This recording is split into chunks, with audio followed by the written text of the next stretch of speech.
Start your yoga journey together with the renowned Yogi Sadhguru. You will learn yoga, chakras, meditation, and a way to eat consciously. Do not waste more time. Europe was not going that way after World War II, but now once again they're going that way. We are all enjoying it. When it really happens, we say, oh, we're shocked.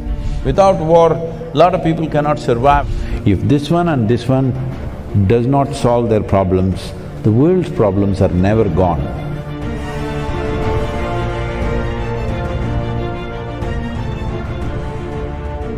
What I consider perhaps even symbolically, like a symbolic message that one of the most fertile, perhaps the most fertile soil on the earth is now in a country which is now in war, in Ukraine. What can we say about that? Or is it, based on my information, like the extremely fertile soil in Ukraine is up to 4 meters, the black soil, the most fertile soil on the earth. So what do we do? See, the thing is this, when nations across the world, almost without exception, fortunately, Europe was not going that way after World War II, but now once again they're going that way. Almost every nation has invested enormous amount of money in building and stockpiling arms, armaments, bombs, missiles, smart bombs. I don't know how a bomb can be smart, it's the dumbest thing to do. It is the dumbest thing to do.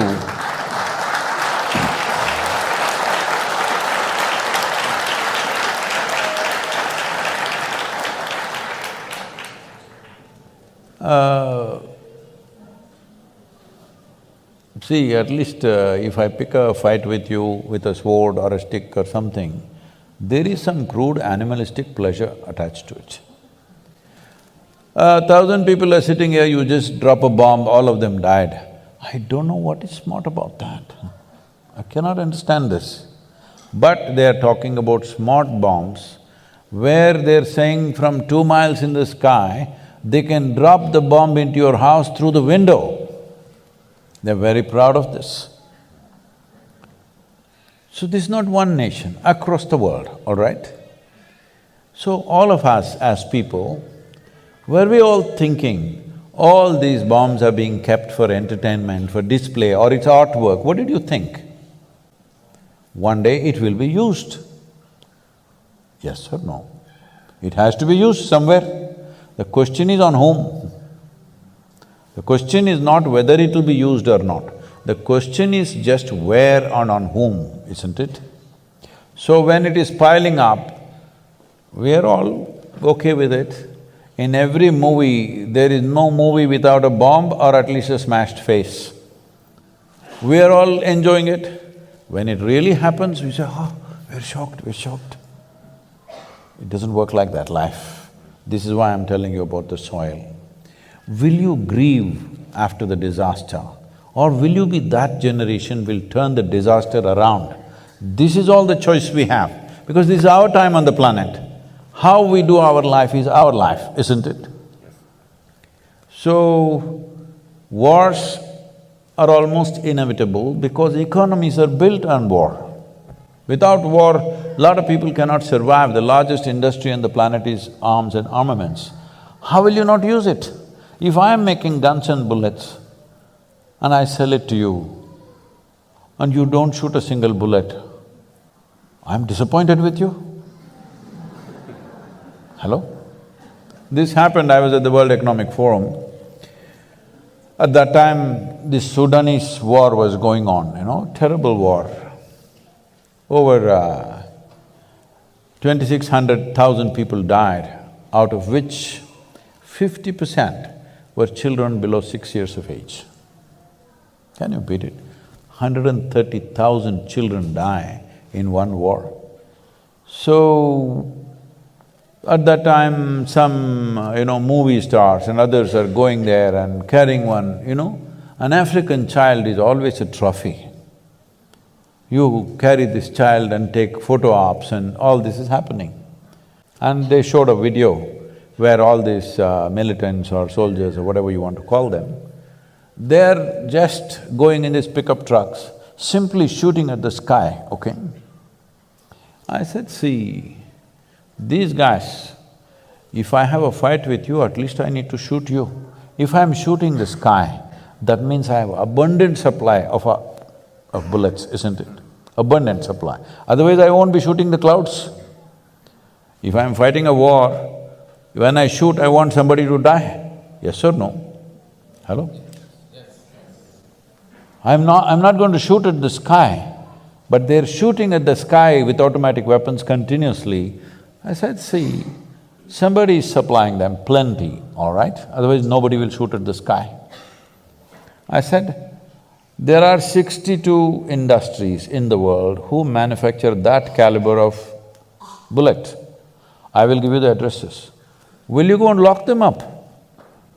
No. You will go to the war zone and pick up a child and do drama. All you need to do is, if you take away the bullets, once that runs out, maybe they will hack each other, but you can't kill that many hacking, at least. If you can't transform the human being, at least you must defang him, isn't it? Hello? Yeah, defang means you take away his teeth at least. If transformation is possible, fantastic. If that is not possible, at least his empowerment you should bring it down, isn't it? So, we have no intent of stopping the war, let's be clear about that. When it happens to us or when it happens close to us, we will cry. When it's happening somewhere else, it's drama. This inhuman attitude towards war and to killing and the suffering that other people go through we must come out of that. Because most evil things have happened not necessarily because of evil intentions, simply apathy. You sleep through life. Is sleeping a crime? Hello? Is sleep a crime? Hello? No, sleep is a good thing. But if you sleep through your life is a disaster. That is what is happening to the world, both in terms of soil, both in terms of… in terms of war. This is what is happening, we sleep through. After World War II, we formed League of Nations, we made United Nations. The idea was never again such wars will happen, right? Not just for Europe, for the whole world, never again it'll happen. But since then, how many wars? Actually, if you look at it, there's not been a single day's break on this planet after World War II without at least a battle going on somewhere. So, we have issues, we have economic issues, we have property issues, we have issues, all right? This is the idea of setting up a United Nations, that we will fight with our words and solve our problems. We are not in such a la-la land that we don't have any issues, we have issues. We genuinely have issues, isn't it? That two sets of people believe this is it, that is it, there. But this is the idea of setting up a platform which would solve problems. What has happened? We have pushed it to the side and doing what we want to with each other. So, 20th century, 21st century when it began, everybody said, this is 21st century, this is the age of information, this is technology, this, that, no wars. Tell me how many wars in 21st century? How many nations have been destroyed in 21st century? Many. Too many. Too many for 22 years, isn't it? So how do we wake up? See, these are things that you can't turn around overnight, but first thing is, within your hearts, your anger and hatred must go. I must tell you this. I used to attend a lot of world peace conferences at one time. For about 2 years, 2.5 years, I attended a lot of international conferences. Then I saw, for a whole lot of people, this conference hopping itself is a profession, they're making a living out of it. I'm the only idiot sitting there thinking we are working for world peace.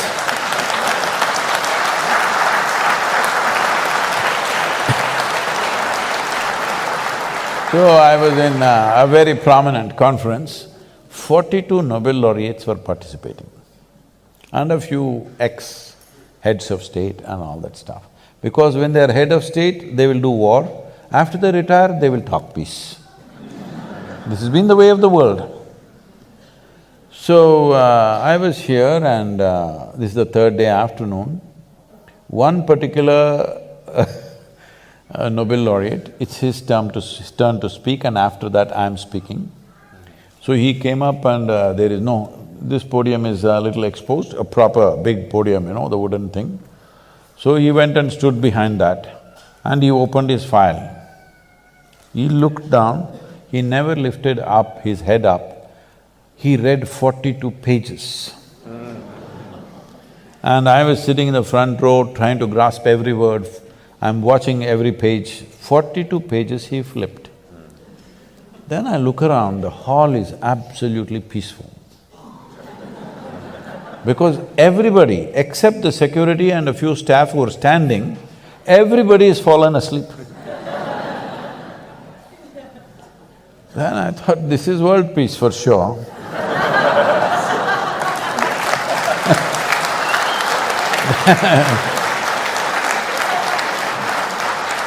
Then my turn to speak came and I said, see, in the last 3 days I've heard so many bombastic speeches about creating world peace. But I'm asking you sincerely, how many of you can place your hand on your heart and say, your mind is peaceful? Because if your mind is not peaceful, if you can't make your mind peaceful, making the damn world peaceful is out of question. Because what you are seeing in the world is a larger manifestation of what's happening in human minds, isn't it? If there are no human beings on this planet, world is peaceful, isn't it? So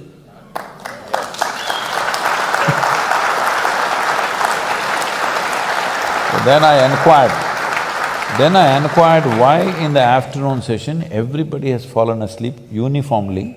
There was a certain unity about it, except me and a reader, he's not a speaker, a reader. Everybody has fallen asleep. Then I asked, what happened? He said, no, Sadhguru, yesterday evening there was a Bacardi festival. Oh, free drink. So everybody became peaceful. So, that was the last World Peace Conference I went to. So let us make the wish to make our minds peaceful globally, and I think Olga wants to… No, this is the whole thing. We can't make everybody's mind peaceful. You can make yours peaceful, I can make mine peaceful, she can make hers peaceful, this is the only way it works. This is the problem. We talk about a world, we talk about a society, we talk about a humanity. No, all these are just vocabulary. There are only human beings. If this one and this one does not solve their problems, the world's problems are never gone. It will manifest in so many ways.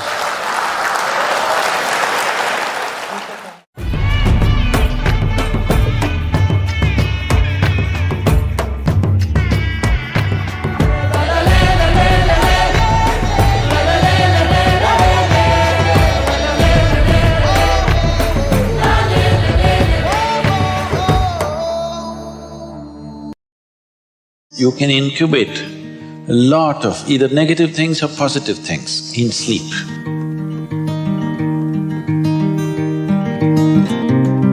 This is getting too easy. Just sleeping sadhana. So coming awake to an alarm bell with a certain start is not the best way to do your life.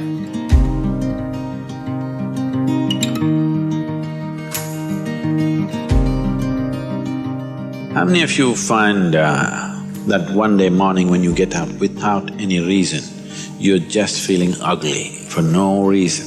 If it is happening even at least 2-3 times a year, if it is, then you must do certain things before you go to bed. It's very, very important. Because unconsciously, you need to understand this, you can incubate a lot of either negative things or positive things in sleep. Either pleasantness or unpleasantness, you can incubate very effectively, uninterrupted in sleep. You can also incubate it in the day, but there are so many interruptions, it doesn't happen very efficiently. But if you have a tendency to go to bed in a certain way and you wake up in the morning really nasty for simply no reason, that means you're incubating things in the night very efficiently. Bad eggs. This is not just about psychological disturbances, it can cause major physiological problems over a period of time. It's important that you eliminate these things from your life.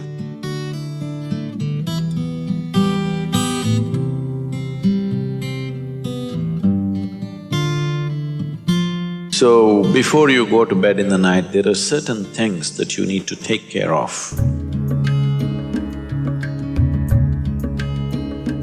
It's best if you're eating meat and other kinds of meals, you eat at least 3 to 4 hours before you go to bed. The digestion is over. Before going to bed, drink a certain amount of water and go to bed. You will see it gets taken care of just like this. One simple thing can be just a shower. Always to shower before go to bed, it'll make a lot of difference. In this weather, maybe cold showers are difficult, so you go for lukewarm showers, don't go for hot showers in the night. Go for lukewarm showers, it makes you alert. So you will think, oh, I cannot sleep. It doesn't matter, you will sleep 15–20 minutes or half an hour later, but you will sleep better because it will take away certain things. When you shower, it is not just the dirt on the skin that you're taking away. Have you noticed if you're very tense and anxious, whatever, just a shower, you came out and feels like almost the burden has been taken away from you? Have you not noticed this? So it's not just about washing the skin. A whole lot of things happen when water flows over your body. This shower is a very rudimentary bhuti shuddhi, because over 70% of your body is actually water. If you run water over it, a certain purification happens, which is beyond cleaning the skin. One more thing if you want to do, you just light an organic oil lamp, a cotton wick, some oil, anything. What do you use here? Normal cooking oil. Linseed oil, rice bran oil or sesame oil, what do you have? Olive oil, fine. Any organic oil with a cotton wick, just burn one little lamp somewhere in the room where you sleep. You will see these things will completely disappear. If you can bring in a chant or there are nightly practices, yogic practices, before you go to bed, sit on your bed and do this practice.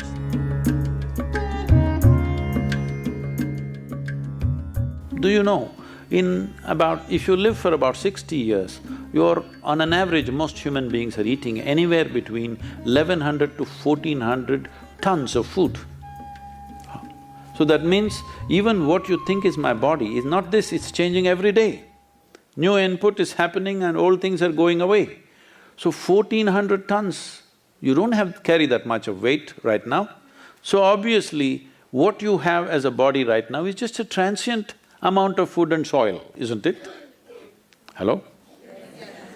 So what you think is mine also is not it is just all the time changing. Tonight before you go to bed, spend at least 12–15 minutes reminding yourself, you're neither this body nor this mind.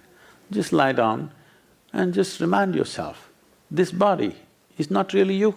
It is mine right now for use, but it's not. When you say, I'm this kind of person, what you're saying is, this is the kind of compulsions that I identify myself with, so I am this kind of a person. People, it's a very Western thing, but it's very much there in India today, because a lot of Indians are far more Western than West. If you go all the way west, you come back to India. So they are much more Western than Westerners are today. So people say, I'm a morning person, I'm an evening person. So what they mean is, morning, I cannot wake up in the morning. That means I'm an evening person. I can't stay awake in the evening, so I'm a morning person. Not only that, people… it's going far, some are BlackBerry people, some are Apple people. It's all getting… world is getting divided in so many ways. They're not just instruments that you use and keep it down, it's… you get identified with it. So there are chapati people, there are rice people, there are dosa people, there are idli people, all kinds. So, what kind you are is essentially a certain type of compulsions. So you set yourself into the process of yoga because you don't want to be this kind or that kind. That you will be the kind that you're required to be in a particular moment. If it's morning, you're a morning person. If it's evening, you're a evening person. If you're not required to be a person, you're not a person. That is, you become flexible. This flexibility, we start working with your body to start with. Afterwards, it should come to every aspect of your life. Your physical structure, your psychological structure, your emotional structure, your karmic structure, everything should become flexible, that it can be whatever it is required to be. It is not stuck being this way or that way. So yoga as a process, yoga as a method, yoga as a technology, yoga as a science is essentially to break the limitations of a certain concretization that happens, which we call as personality. To evolve from being a person to a presence. If you're a person, that means you have made a shell out of yourself. You formed a shell, within that shell only you can operate. If you break this shell, you will no more be a person, but simply a presence. As life is, as God is, just a presence. If it can be encased in a shell, it becomes a person. So yoga means slowly you're working on making the shell thinner and thinner, more and more porous, that one day you can exist without a shell.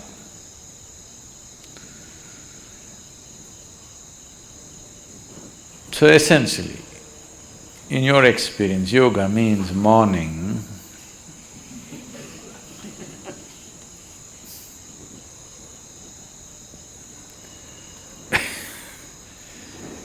why the sadhana, the way it is